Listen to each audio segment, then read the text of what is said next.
Yesu anatembea njiani, yuko Yerusalemu, akapitia Samaria na Galilaya. Akiwa njiani kutoka Yerusalemu atapitia Samaria na Galilaya. Kumbe katika zile njia atakazopitia Yesu kuna wenye ukoma 10. Wale wenye ukoma walipomuona wakamuita, Bwana mkubwa, turehemu. Yaani walitambua. Je, wewe leo unatambua ukuu wa Yesu? Unamuitaje Yesu? Hao walimuita, Bwana mkubwa, Bwana mkubwa, turehemu. Wewe Yesu kwako ni nani? Kama ni wakumpapasa tu. Mchana wote unashinda, asubuhi uombi, mchana uombi, kula unakula tu, hata hujali kwamba kuna kusema Yesu asante kwa hii sima na omena. Wewe ukipata ni twende. Hawa jamaa walikuwa wanalia, wanamuita Bwana mkubwa. Yesu akajua hawa basi wana shida. Basi nawaambia hivi, enyi wenye ukoma 10, enendeni mkajionyeshe kwa kuhani. Basi wakatii sauti ya Yesu, wakatoka watu 10 wanaenda kumuona kuhani. Wakiwa njiani, Yesu akatenda tayari miujiza, wakatakasika, wakapona wakiwa njiani. Wale 9 walipoona wamepona, wakasema ni haki yetu sisi kupona. Acha twende zetu bana, twende mitaani, tuingie mitaani, twende vibaruani. Yule mmoja akasema, mimi nimepona kweli, lakini kuna yule aliyeniahidi kwamba nitapona. Wacha nirudi nikamshukuru. Wapendwa, tunapoomba kweli tunabarikiwa, tunapoomba kweli tunapona, lakini shida moja, haturudi kwa Baba tukashukuru. 9 walikimbia, waliona kwamba ni haki yao kupona, wacha waende zao. Lakini huyu mmoja akasema, yule aliyeniambia nitapona mpaka nirudi kwake. Na wakati huo akaanza kuimba na kucheza na sauti kuu, akisema nimepona kwa jina la Yesu. Yaani anahubiri huku anaenda kushukuru. Akarudi. Yesu alipomuona yule mtu amekuja, akamwangalia, akajiuliza, si hawa walikuwa 10 hawa? Mbona mmoja tu ndio amerudi? Hao wengine hawakutakasika? Pigia Yesu makofi.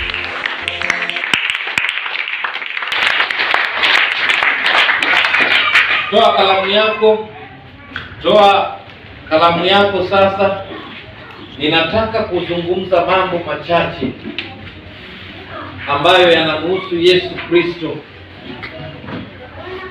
Na ninashukuru kanisa kwa ujumla kwa kuwa na uvumilivu na kuwa na upendo na upole, hata ingawaji sikuwa karibu, bali Yesu alikuwa pamoja nasi. Si sawa?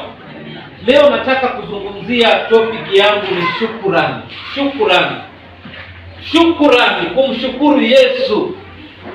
Usilale ukaamka asubuhi ukasema ni jambo la kawaida, mimi nimelala nimeamka, wacha niende kazi. Hapana. Kulala na kuamka ni kwa neema ya Yesu. Unapoamka tu asubuhi, kabla hujatoka kitandani, shukuru kwa ajili ya kuona siku nyingine. Mwambie Yesu ni asante, maana kama sio wewe singeamka. Usiamke tu kama vile Mungu huamka na kuchapa mbio mitaani. Piga magoti na umwambie Yesu ni asante. Wapendwa, kushukuru ina maana nyingi ndani. Kushukuru, mtu yeyote anayeshukuru tu, yeye ana haki na ana neema.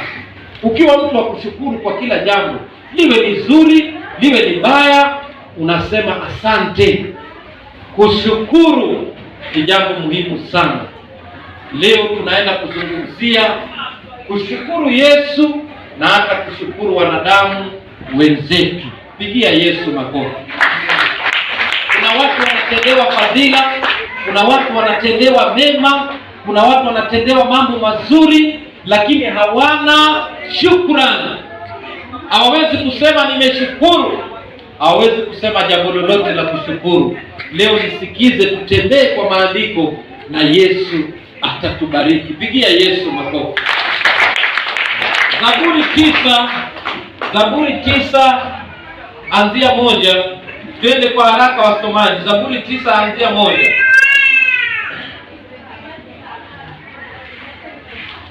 Tafadhalini wasomaji, Zaburi 9 anzia 1.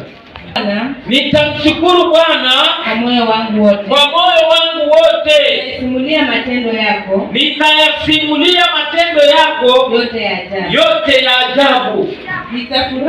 Nitafurahi kushangilia wewe. Nitaliimbia jina lako. Wewe uliye juu. Mstari wa 3. Kwa sababu adui zangu hurudi nyuma, kujikwaa na kuangamia mbele zako. Nitamshukuru Bwana kwa moyo wangu wote. Wapendwa, matendo ya Bwana kwetu ni makuu. Matendo ya Yesu ni makuu. Unapomshukuru Yesu, mshukuru kwa moyo wako wote. Hivi leo mstari wa 3 inasema maadui zako wote hurudi nyuma na kujikwaa mbele ya Baba. Mtu yoyote anayekupangia wewe mabaya na atajikwaa, watu wakimuona mbele za Baba. Kwa nini tusimshukuru huyu Yesu? Mpendwa, ninakwambia leo, chochote unachofanya, chochote unachopitia, hali ngumu, hali nzuri, kumbuka jambo moja: ushukuru. Mwanadamu mwenzako anaweza kukutendea jambo ukamdharau, kumbe ametumwa na Yesu akutendee. Usipomshukuru Yesu, anaona una kiburi. Leo hii kumbuka nini? Ushukuru. Chochote unachofanya shukuru. Nimesafiri, nimeenda bara, nimerudi, nashukuru kwa sababu ni wengi wamekuwa kwa hiyo barabara hiyo nimepita mimi hiyo, lakini saa hii hawako nasi mahali hapa. Mimi nimeenda na nimerudi, nasema Yesu asante. Usiku ni mrefu, usiku umeendelea, mchana umekaribia, watu wote watakusanyika wapi? Mbinguni kwa Baba. Usiku umeendelea, umelala, haujijui, hauelewi. Mchana umekaribia, umeamka, wewe unaamka tu mbio. Shukuru yule ambaye amekuwezesha kuamka. Ni wangapi wamelala katika kitanda kama hicho umelala wewe na hawakuamka? Hata walipojaribu kuamshwa na watu fulani, amka bana, saa 2 hii, amka, hawezi tena kuamka. Lakini wewe umekanyaga chini na umeinuka, umeosha uso na unatoka, unatembea kwa miguu yako miwili. Mwambie Yesu asante. Mwambie Yesu asante, ninakushukuru Baba. Shukuru Yesu. Hapo ndipo tunajisahau, kwa sababu usiposhukuru Yesu atakuona una kiburi, na ukiwa na kiburi atakuacha. Ndugu yetu Morris alikuwa anasafiri kwenda Lungalunga. Hiyo barabara pikipiki ni nyingi, lakini yeye hakufika, alipata ajali akagongwa mguu. Je, kama sio Yesu, Morris angepatikana tena? Hapo ndio ingekuwa mwisho wake. Hata katika hali ya kuumia mguu, Morris anashukuru, anasema Yesu ni asante kwa sababu umeniachia uhai, bado naendelea kukutukuza. Pigia Yesu makofi. Tutaenda kwa haraka. Zaburi 33:1. Mtu yeyote anayeshukuru ana imani, mtu yeyote anayeshukuru ana neema, mtu yeyote anayeshukuru ana kibali. Unaposhukuru unapata kibali kwa Baba. Anajua huyu ni mwanangu ananikumbuka. Huyu ni mwanangu ananikumbuka. Mimi leo ninashukuru kuwa pamoja nanyi siku ya leo. Ninashukuru kwa hili kusanyiko, maana ningehubiria nani kama wewe ungekuwa hapa. Namwambia Yesu asante. Wakati mtu anatoka kwake nyumbani kusema leo ninaenda kanisani, ukifika hapa namwambia Yesu asante. Hata gari umempandisha vizuri na akafika. Yesu, nashukuru kwa hili kusanyiko. Nashukuru kwa watenda kazi. Nashukuru kwa chochote kinachoendelea mahali hapa. Na unapozidi kushukuru, unazidi kubarikiwa.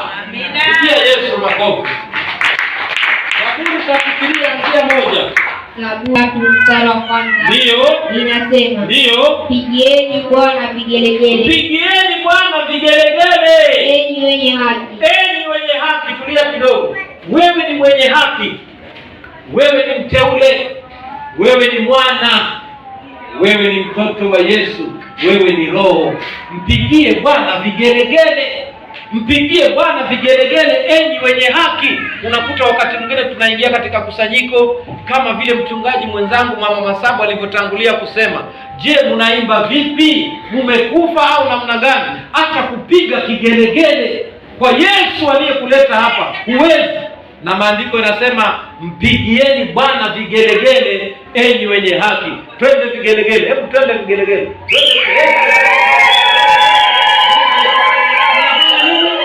Namshukuru nani?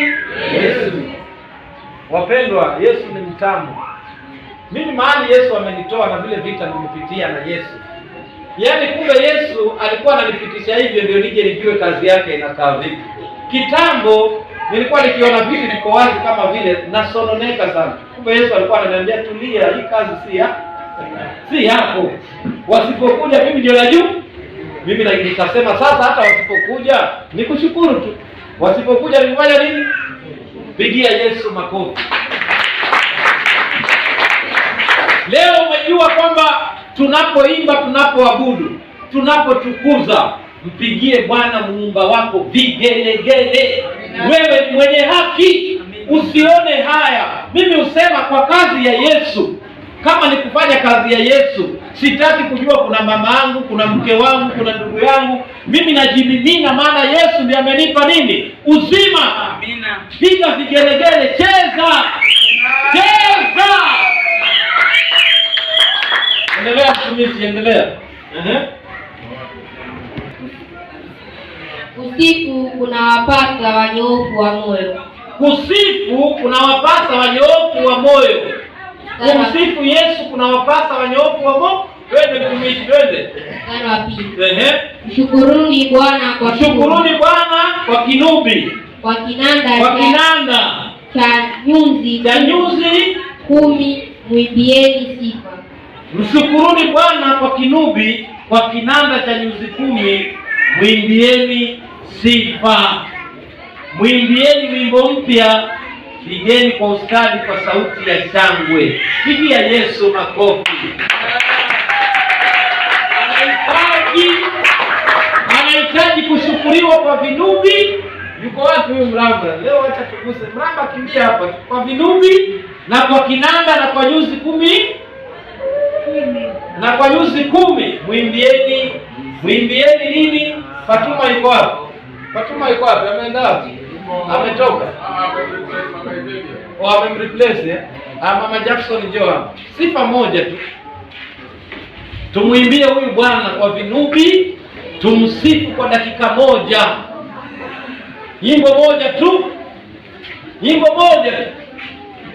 Wapendwa, huyu Yesu anapendeza. Wakati watu wanasumbuka huko nje, sisi tunapata mambo bure.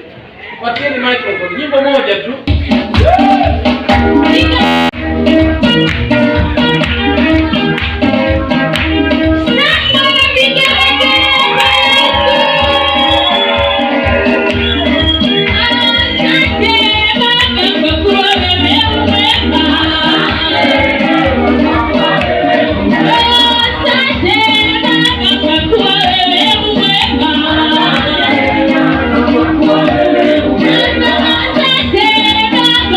Kwa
Kuna mtu aliniuliza kwa video zenu za YouTube,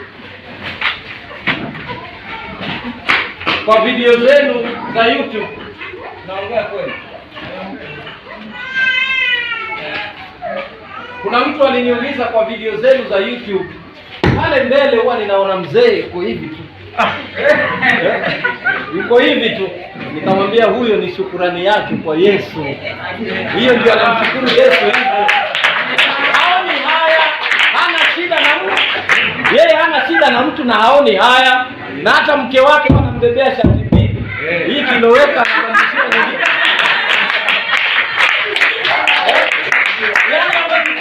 Yeye mwenyewe kama sadaka kwanza.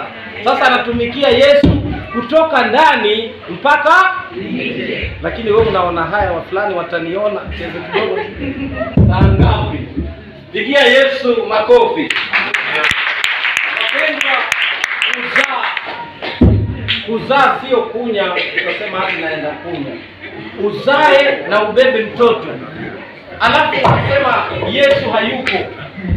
Wapendwa, unapoenda kuzaa na ubebe mtoto, sifa kwa Yesu. Shukrani kwa nani? Kwa Yesu. Sio jambo la mchezo kwamba ni kawaida watu wanazaa, hapana. Ndiyo maana mimi nazingatia sana hili jambo.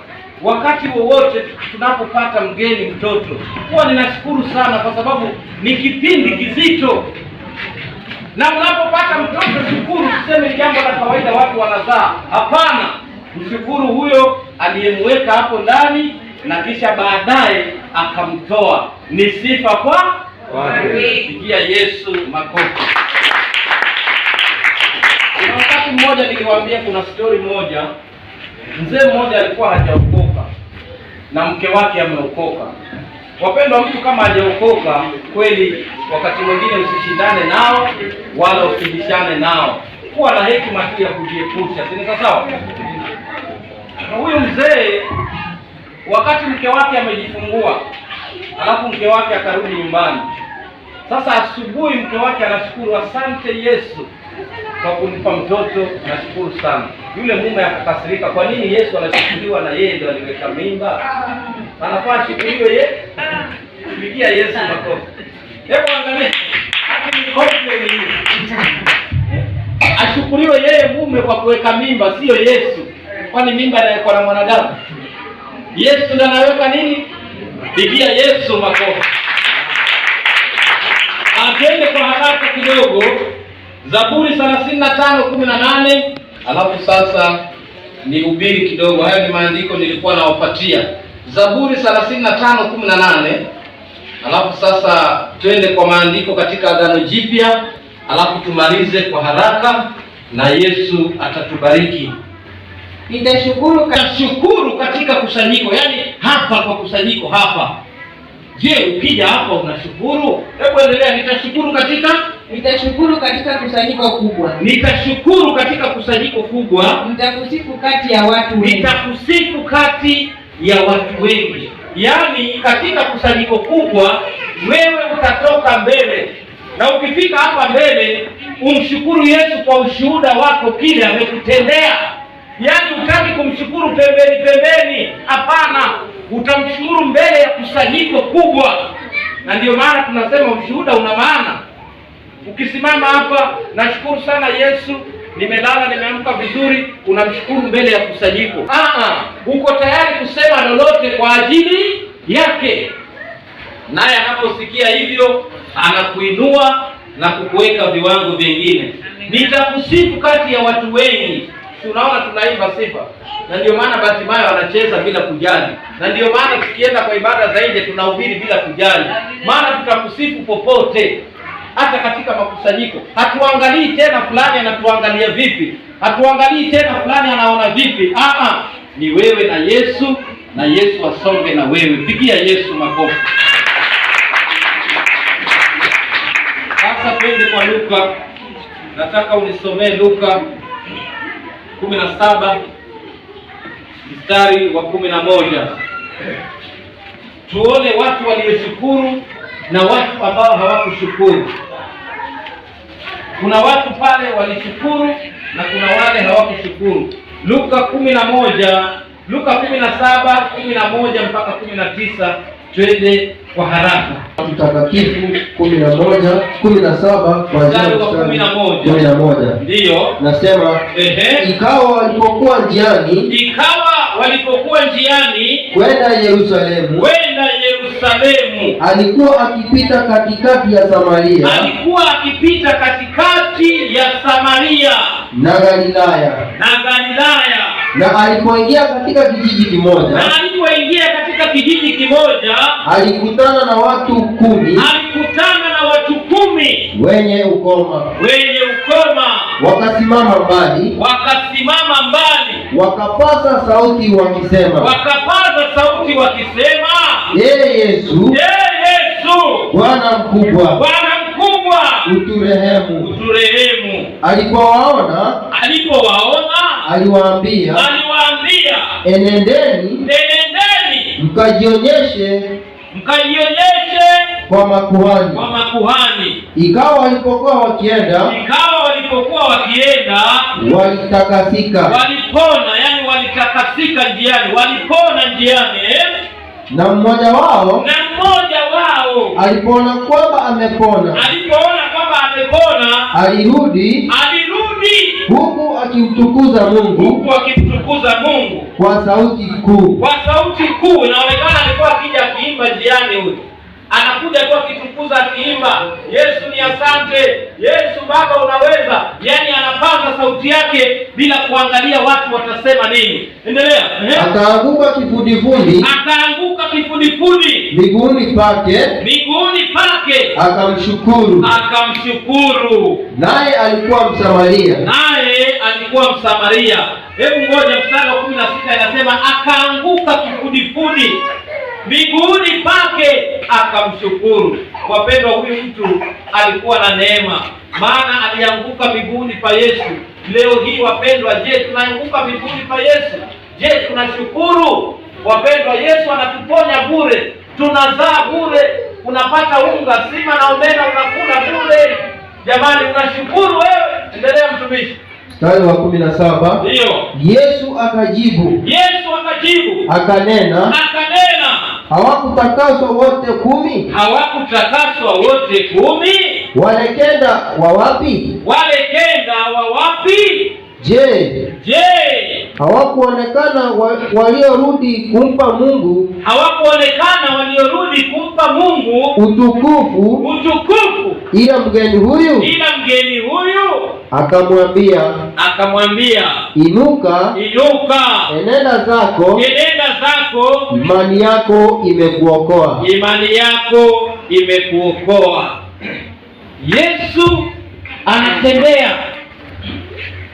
Yesu anatembea njiani, yuko Yerusalemu, akapitia Samaria na Galilaya.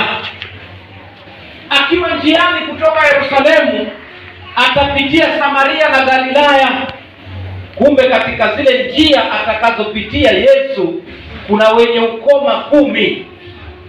Wale wenye ukoma walipomuona wakamuita, Bwana mkubwa, turehemu. Yaani walitambua. Je, wewe leo unatambua ukuu wa Yesu? Unamuitaje Yesu? Hao walimuita, Bwana mkubwa, turehemu. Wewe Yesu kwako ni nani? Kama ni wakumpapasa tu, mchana wote unashinda, asubuhi uombi, mchana uombi, kula unakula tu, hata hujali kwamba kuna kusema Yesu asante kwa hii sima na omena. Wewe ukipata ni twende. Hawa jamaa walikuwa wanalia, wanamuita Bwana mkubwa. Yesu akajua hawa basi wana shida. Basi nawaambia hivi, enyi wenye ukoma 10, enendeni mkajionyeshe kwa kuhani.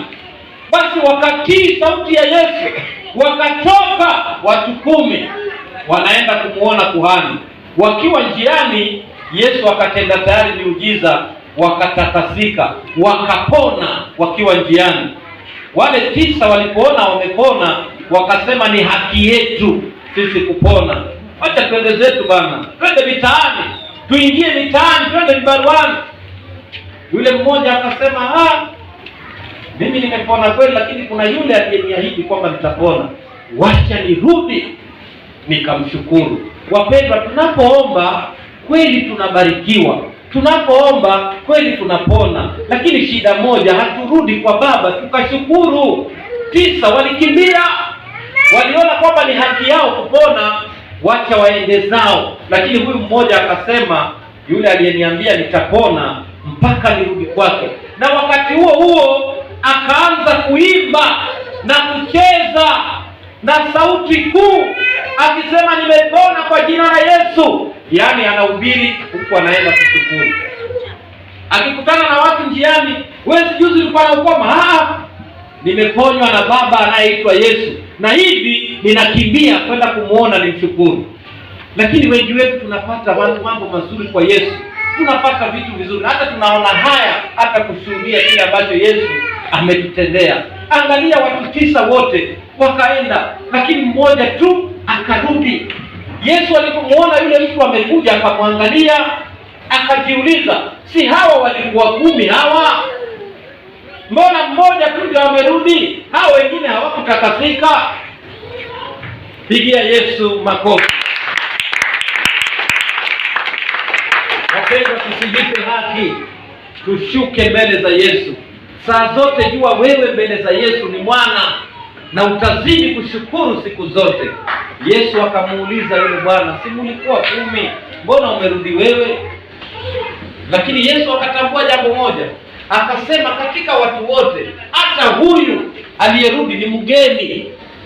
Wale 9 walikuwa ni wenyeji, huyu ni mgeni. Yaani mgeni huyu ndio anarudi. Hii inamaanisha nini? Watu wamekaa katika wokovu miaka mingi mpaka wamejipa haki, hawawezi tena kushukuru. Lakini huyu mgeni ni yamkini ni mtu ameokoka hivi karibuni, ameingia tu kwa wokovu mwezi mmoja, wiki ya pili, lakini alipopata kile alichokuwa akitaka kwa Yesu, akaamua kurudi kumshukuru Yesu. Mnaona jinsi watu wanaokaa katika wokovu muda mrefu wanamea kiburi. Wale 9 walikuwa ni miti ndani ya wokovu, wamekaa miaka mingi. Huyu mgeni aliyeokoka juzi, huyu ndio anakumbuka kwamba kuna kushukuru. Pigia Yesu makofi. Sasa niwaambie jambo moja. Mathayo 5:3 nasema, heri walio maskini wa roho, maana ufalme wa mbinguni ni wao. Maskini wa roho ni mtu ambaye hakinai neno, ni mtu ambaye anataka kujua kila siku, kila akiamka anataka kujua kitu kutoka kwa Yesu. Na huyo ndiye Yesu anayemtaka. Lakini wenye viburi wa kusema, mimi nimeokoka miaka 20, utaniambia nini wewe? Sasa ndio hao 9 walijipa haki wenyewe. Mgeni huyu akarudi, akamwambia Yesu, nashukuru Baba, umeniponya. Tena akalala kifudifudi, akimwambia Yesu, hata watu wakiniona ninalala chini, mimi sitaaibika kwa ajili ya jina lako. Akalia. Yesu akamwambia, simama, nenda zako, maana imani yako imefanya nini? Hilo neno ni zito sana. Imani yako imekuponya. Yamkini wale 9 hawakupona, wale walienda wakarudiwa na ukoma wao. Na ndio maana unakuta watu ndani ya wokovu wanajifanya wana experience. Mimi ndani ya wokovu sina ujuzi, kila kitu ninachokiona ni kigeni kwangu, na ninataka kujua mambo mapya kila siku. Hakuna siku nitachoka na mambo ya wokovu. Na hata leo kijana jambo jipya niko tayari kulisikiza, kwa sababu Yesu anatupenda sote, na tukijifanya tunajua hatutashukuru. Yule bwana akashukuru, akamwambia Yesu, asante Baba, asante. Wapendwa, katika hii dunia kuna watu wana viburi. Hawa matajiri hawa walioko humu, mtu anakupa gari yake labda kama hiyo ya mtunga ya mzigo, gari limeangusha mzigo, badala ya kuuliza dereva yuko wapi, anauliza mali yake. Anauliza nini? Mali yake. Hawezi hata kushukuru kwamba dereva ametoka mzima. Yeye anasema mali yangu iko wapi? Pigia Yesu makofi. Hapa katikati ya wiki niliwaambia watu jambo moja. Kuna mama mmoja alienda mtoni, akaenda kufua nguo akiwa na mtoto wake. Maji yakajaa. Mama amezubaa kufua, mtoto akateleza, akaanguka mtoni. Mtoto anazama, kuna wavuvi pale. Wavuvi wakashauriana tufanyeje? tufanyeje? Mvuvi mmoja akajitolea akasema, wacha niingie nimuokoe yule mtoto asije akazama. Mvuvi akaruka ndani ya maji, yamkini hata yeye pia angezama, lakini akajitahidi akatoka na mtoto akiwa ni mzima. Akamchukua yule mtoto ampe mamake mtoto. Alipofika kwa mamake mtoto kumpa yule mama mtoto, yule mama alimuuliza swali moja, huyu mtoto alikuwa na kofia na viatu vizuri, viko wapi? Anataka kofia. Kofia yake iko wapi? Kofia nzuri namna ile wewe yake iende na maji wewe. Yaani badala ya kushukuru kwamba mtoto wake ameokolewa na amepewa mtoto, anamuuliza mvuvi, mtoto wangu alikuwa na kofia na alikuwa na viatu, hata viatu nimenunua juzi. Hapana. Sasa wewe huyo ni mtu atashukuru kweli? Wewe mtoto umeletewa kofia imeenda na maji, wataka kumshika mvuvi mashati. Huyu mtoto alikuwa na kofia mpya kabisa, alikuwa na viatu vya bata huyu. Pigia Yesu makofi. Na hivyo ndivyo tunavyomfanyia Yesu. Unaenda mahali, unaponyoka mahali, yaani unaponyoka ajali, unaponyoka majanga, unaponyoka nini, lakini huwezi kumshukuru Yesu. Unamuuliza Yesu, mbona uliniruhusu nikapita ile njia? Wewe umepona bado unamuuliza Yesu, mbona uliniruhusu nikapita pale na unajua kuna wakora? Wewe usingepitisha njia nyingine. Hauna shukurani. Lakini leo hii nawafundisha tujifunze kushukuru. Pigia Yesu makofi. Nimeleta ujumbe huu mwezi ujao tarehe 11 tuko na ibada ya shukurani. Wapendwa, jitolee kumshukuru Yesu hata kwa mali yako. Jitolee kumshukuru Yesu katika roho yako. Tenda vile Yesu anapenda wewe umtendee. Pigia Yesu makofi. Wakorintho wa kwanza 11:23. Yesu anashukuru pale. Yesu anashukuru kwa mkate pale. Wakorintho wa kwanza 11:23.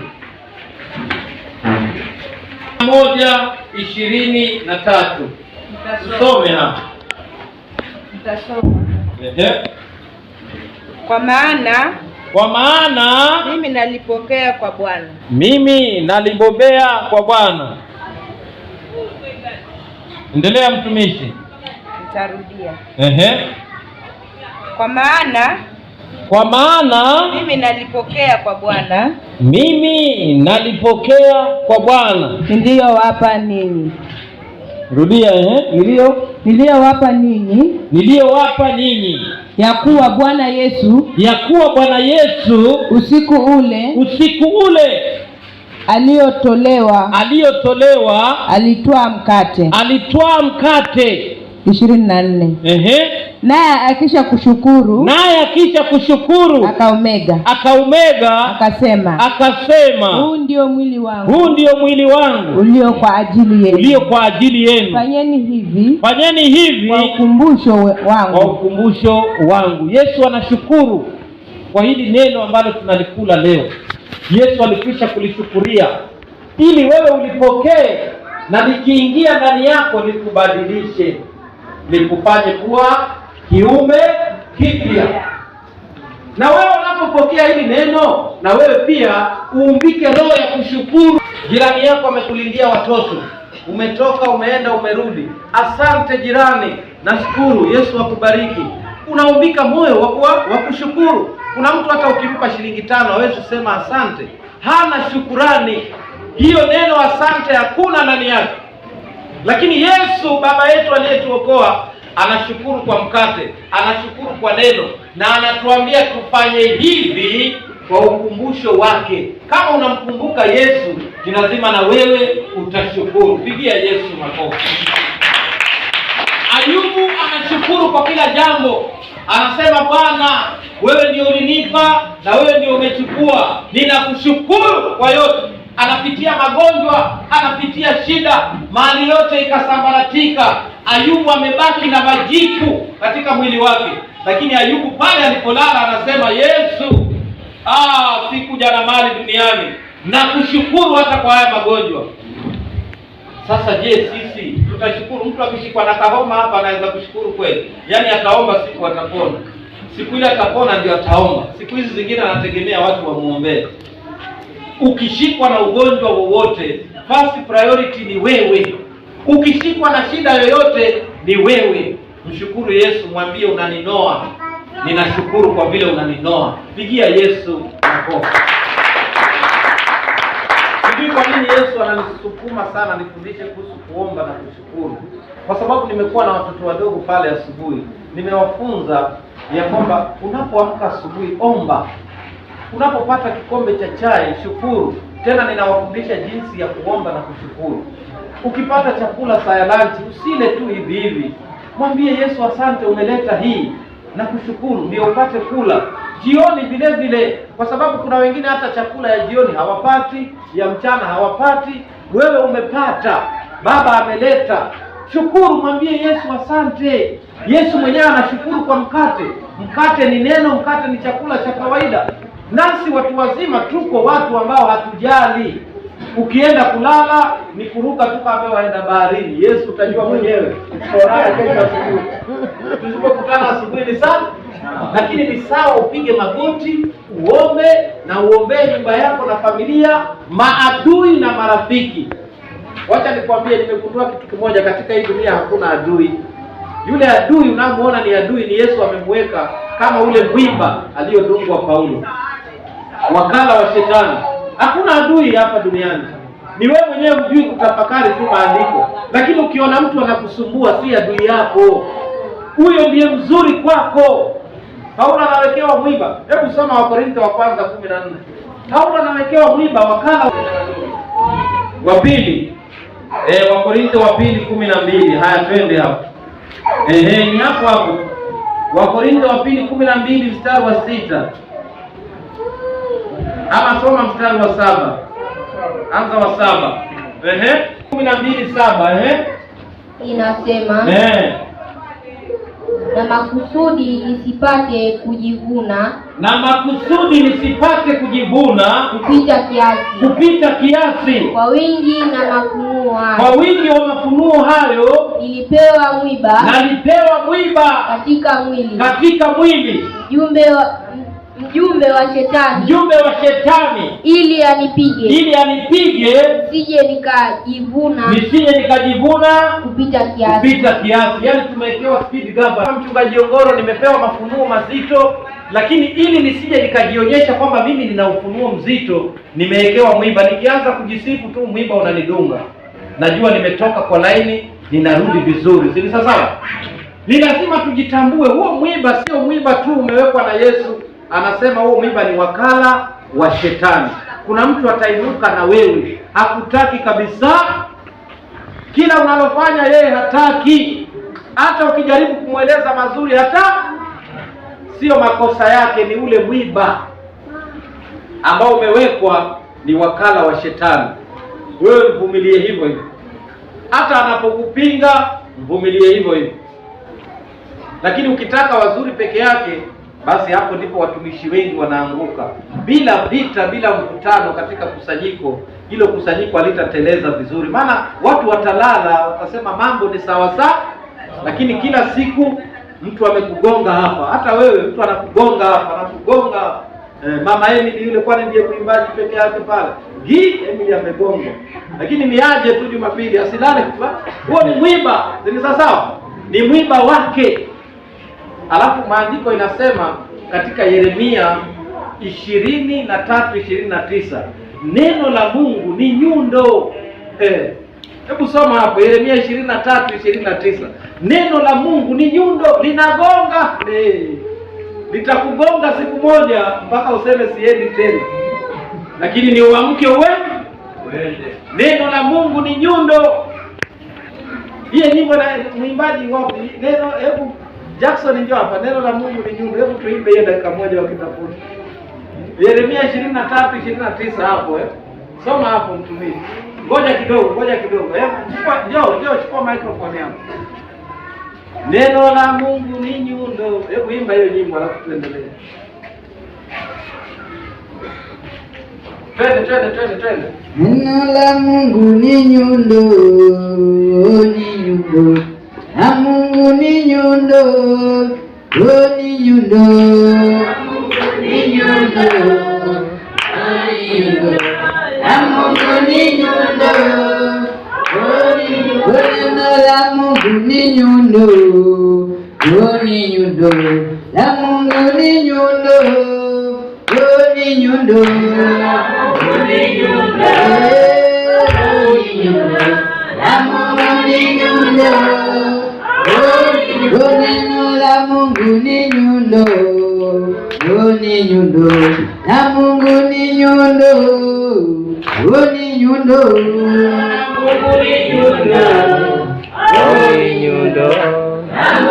ni nyundo, ni nyundo. Basi leo wacha nikupe siri kabla huyo hajasoma. Nimekuwa katika wokovu kwa kipindi na nimejifunza kitu kimoja, kunyenyekea na kutubu na kuachilia. Kwa sababu hili neno litakugonga mahali, litakugusa kidonda kabisa. Useme kwani huu ndio wokovu? Lakini hiyo ndiyo kazi ya neno, likugonge, uchongeke, utembee. Soma hapa. Yeremia 23:29 kama ni hapo twende. Nasema, je, neno langu si kama moto? Je, neno langu si kama moto? Asema Bwana. Na kama nyundo ivunjayo mawe vipande. Neno la Mungu ni nyundo, wapendwa.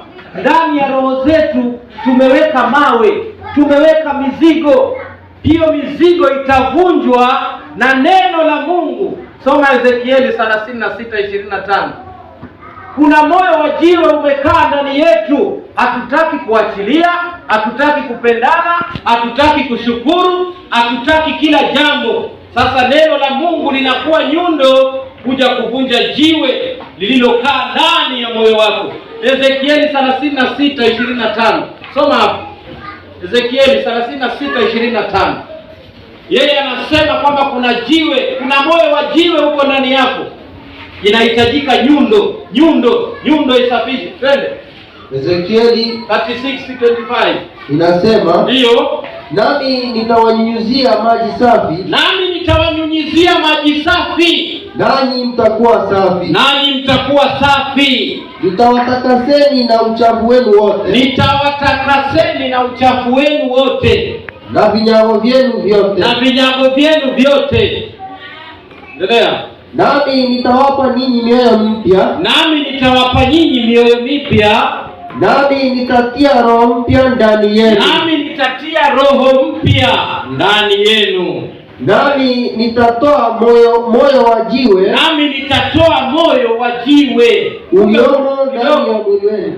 Kidogo hapo. Kumbe kuna hili neno ambalo ni nyundo, na ndani ya mioyo yetu kuna jiwe. Inahitajika nyundo igonge jiwe ambalo halitakikani ndani ya mioyo yetu, itoe hilo jiwe, alafu tuwe na mioyo ya nyama. Endelea hapo. Nami nitatoa moyo wa jiwe, uliomo ndani ya mwili wenu, nami nitawapa moyo wa nyama. Kumbe kazi ya nyundo iko. Nyundo itoe jiwe, nyundo itoe takataka, alafu aweke moyo wa nyama, upate kuelewa, upate kujua, kushukuru. Pigia Yesu makofi. Hili neno ni nyundo, hili neno ni upanga. Waibrania 4:12. Ningojea. Hili neno ni Jamani, nikichukua muda namna hiyo huwa naongea na nyinyi. Siongei na kanisa. Huwa naongea na nyinyi ndio mpate muda. Endelea. Yeremia 31:21. Inasema, ndio, jiwekee alama za njia, jifanyie miti ya kukuongoza, uelekeze moyo wako kwenye njia kuu. njia ile ile uliyoiendea, rudi tena. Ile njia uliyoiendea wewe, rudi tena kwa hiyo njia. Bikira wa Israeli, irudie hii miji yako. Endelea. 22. Hata nini utatangatanga, binti mwenye kuasi, kwa maana Bwana ameumba jambo jipya duniani. Mwanamke atamlinda mwanamume. Wapendwa, ni jambo la kufurahisha. Nitatoa mfano kwangu. Mwanamke mzuri ni mwanamke anayeweza kusimama kwa nafasi ya mumewe, awe amesafiri, awe ameaga, awe katika njia gani. Mwanamke mzuri ni yule anayeweza kusimama kwa nafasi ya mumewe. Mwanamke anasimamia kanisa. Mume wetu Yesu Kristo yuko mbinguni. Sisi tumesimama kwa nafasi yake. Sasa hapa duniani tumesimama kwa nafasi ya nani? Ya Yesu, kwa sababu tumeolewa na Yesu. Na mwanamke mzuri katika mwili ni lazima awe anaweza kusimama kwa nafasi ya mumewe. Mumeo amesafiri, je, unaweza kusimamia majukumu mpaka atakaporudi? Mumeo amekuacha duniani, unaweza kulea watoto, unaweza kusimama kwa nafasi yake. Kama mama leo hujajua hiyo, funguka macho ujue kwamba Mwanzo 2:18 inasema sio vyema huyu mtu kukaa peke yake, wacha nimletee msaidizi. Wewe ni msaidizi ambaye inakupasa usimame kwa nafasi ya huyo mume kama hayupo. Je, mnaweza kusimama kwa hizo nafasi? Nafasi ziko. Mwanamke mzuri ni yule anaweza kusimama kwa nafasi ya mume wake kwa kila jambo. Kama ni kulea watoto, atawashauri vizuri, atawachapa, atawapa na chakula. Umesimama nafasi ya mume wako. Huyo ndiye mwanamke anayesimama kama kanisa siku za leo. Mimi nimesimama hapa, ni bibi wa Yesu, nimeolewa na Yesu, na nimesimama hapa ninawalisha nyinyi chakula kile Yesu angewalisha. Kwa hivyo nimechukua nafasi ya nani? Ya Yesu, maana mume wangu ni Yesu. Sasa mume wangu yuko katika roho, mimi namwakilisha katika mwili. Na maisha ya kawaida, wewe mama uliye hapa, ni lazima ujue majukumu yako ni kusimama kwa nafasi ya mumeo. Lao hayuko, amesafiri, ameshikika, wewe utasimama kwa nafasi ya hiyo nyumba, utasimama kwa nafasi ya hiyo imani. Juzi nikisafiri nikienda bara, nikamwambia mke wangu mimi naenda, na nikamwambia wewe utabaki. Sasa kile ambacho nilikuwa nifanye mimi, nafasi yake imebaki sasa, akave kila kitu. Watoto watakula, atawashauri na atawalea mpaka nitakaporudi. Mama, unaviweza? Jamaa yuko wapi? Jamaa yuko Dubai. Sasa hapo sasa usimame kwa hiyo nafasi, hadi akute watoto ni vibonge saizi, watoto wamenona. Umesimama kwa nafasi ya nani? Ya mume wako. Nikakaa wiki 2 nikarudi, nakuta mambo yako sawa. Huyo ndio mwanamke anayepewa sifa na tajriba ya kuitwa mke. Na hivyo ndivyo ilivyo katika ufalme wa Yesu. Mimi na wewe kama wanawake tunamwakilisha Yesu vipi hapa duniani?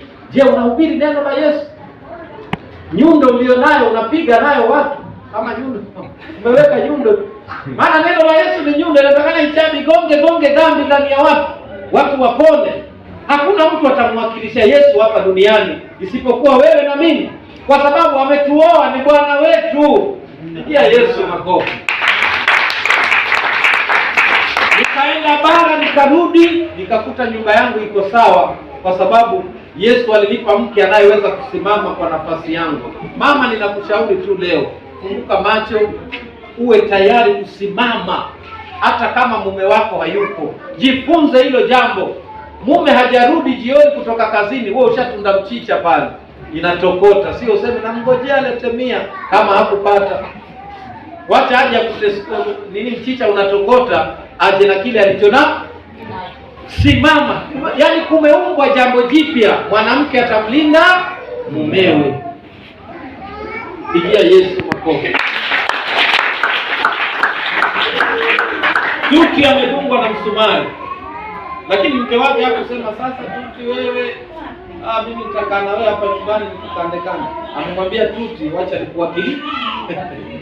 Wewe wacha mimi niende huko, si wewe hapo umeumia, mimi naye. Huyo ndio mke anayetakikana. Je, wewe mume wako akisema haji na wewe uji? Leo nimeshikika naenda kazi na wewe naye. Basi sawa, tunaenda Jumapili ijayo. Huyu mama amesema Tuti amedungwa na msumari, lakini mimi naenda kuiwakilisha nyumba yangu kwa Yesu. Pigia Yesu makofi. Mwanamke mzuri ni yule anaweza kusimama kwa nafasi ya mumewe, na inakuwa vizuri wakati nyumba iko nzuri na watu wanashauriana. Pigia Yesu makofi. Mariba mumuoni hapa, lakini mke wake yule pale, yeye yuko kazini, si sawa? Lakini amemwambia mke wake, nenda ukasikie. Na wacha nikwambie, Mariba akijua akirudi jioni ni sawa na kama alikuwa hapo. Ataambiwa hata mchungaji alikuwa akitembea hivi. Hata vile mchungaji ataambiwa yote. Na huyo ndio mwanamke anayesimama nafasi ya nani? Ya mumewe. Wamama, fungukeni macho. Fungukeni macho. Simameni nafasi za waume zenu na mtabarikiwa. Mlinde mumeo. Lakini mtunga alitupa methali moja, ukumbuka ile? Ile si nzuri. Paka mkate kichwa. Alafu wewe kwa kabati. Yaani kuingia wageni, sasa sima haitoshi, anamwambia mkewe kata kipande na mboga kidogo weka yaani ni lugha safi lakini sio nzuri. Pigia Yesu makofi. Upendo ndio unalinda mambo yote. Upendo ndio unalinda mambo yote. Pigia Yesu makofi. Niko tayari kwenda kwa mambo ya maswali, kwa sababu leo nataka niache nafasi ya wazi. Ni saa 7:30, nataka nipeane dakika kama 10-15 kwa ajili ya maswali. Wapendwa, ninawaambia jambo moja katika utumishi ambao ninawalea nyinyi kwayo. Jaribu sana usiniangalie na mtazamo mwingine, niangalie na mtazamo kama mtumishi. Na haya ninayokuambia, kama kuna yale ambayo unapata, tafadhali chukua uyatekeleze. Nimekuwa kwetu bara juzi na nikapata nafasi ya kuongea na watu mazishini. Mazishi ya kwanza ilipita, ya pili ndio nikapata nafasi. Kuna ndugu yangu ananitambua, alituona kwa YouTube. Nilipofika pale akaniambia karibu mtumishi, na baadaye nikapewa nafasi nikaongea machache. Nikaenda kwa matanga hii ya mwisho, nikapata tena mtu ananijua pale. Akasema huyu ni mtumishi, mpatieni nafasi.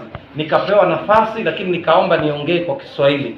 Na nikaongea machache na nikaona watu wanaelewa, wanahitaji tu kunolewa kidogo. Lakini nashukuru pia kwa sababu ni kibali, mahali ambapo unajua sijuani na watu kule sana. Na ikiwa kutatokea mtu pale kando aje aseme mchungaji huyu, aseme huyu mtu ni mtumishi, wacha tumpe nafasi. Na nikaongea mbele ya halaiki ya watu. Mimi usema ni kwa neema tu. Mimi hata nilikuwa nimeenda nimesimama kando, mtu akanifuata ananiambia njoo upate kiti, nikaenda nikaketi. Nikaweka kwa watumishi, nilitowatumia hiyo video wale wanaangalia WhatsApp. Wakaniweka kwa watumishi pale. Yule bishop, wanamuita bishop, aliposimama akasema nataka kutambua uwepo wa mtumishi yuko hapa. Akasema huyu, simama mtumishi utusalimie. Je, hiyo nafasi ilitengezwa na nani? Jiulize hilo swali. Kwa sababu hata simjui huyo bishop, watu kule nyumbani wengine hawanifahamu vizuri, lakini akasema huyu mtumishi nataka nimpe nafasi, akanikatia nafasi yake kidogo. Na mimi nikasema kibali cha Yesu anakileta mwenyewe. Sikujipa nafasi ya kwamba mimi ni mchungaji sasa naomba nafasi. Waliniambia tu wewe ni mtumishi, ongea kidogo. Akakata nafasi yake akanipatia, nami nikaongea, na kweli watu walinielewa. Niliongea vitabu viwili. Nilisema ilikuwa ni kitabu kile cha Maombolezo 3:37 inayosema ya kwamba chochote kinachotendeka kinatendeka kwa vile Yesu amependa, na roho yoyote inapotoka inatoka kwa vile Yesu amependa. Kwa hivyo tuko mahali hapa, mtu asiseme kwamba huyu mwenda zake alirogwa. Nikaona mama mmoja analia tayari, maana kulikuwa na vita tayari, kumbe kwamba wamerogana. Nikawaambia kuna roho inayotoka kama Yesu hajapenda, hata wakamroga na Yesu anataka aishi, hataishi. Pigia Yesu makofi. Kwa hivyo nashukuru sana jinsi tunavyoenenda, na kabla sijaacha nafasi nasema hivi viti kubaki tupu, ili ni wingu linapita. Usitishwe na mambo haya. Kila mahali, hata Malindi wakati mwingine nilikuwa nikienda nakuta viti viko tupu. Isikutishe. Yesu anafanya msako, anatoa magugu, analeta ngano. Amina. Pigia Yesu makofi. Ukitaka kubebwa na wimbi utabebwa tu, kwa sababu imani ni yako wewe na Yesu. Imani si yako wewe na rafiki yako. Hata ndoa haikuzwi na marafiki, bali ndoa inakuzwa na bibi na bwana. Ukianza kusikiza marafiki tu, ndoa hiyo imesambaratika.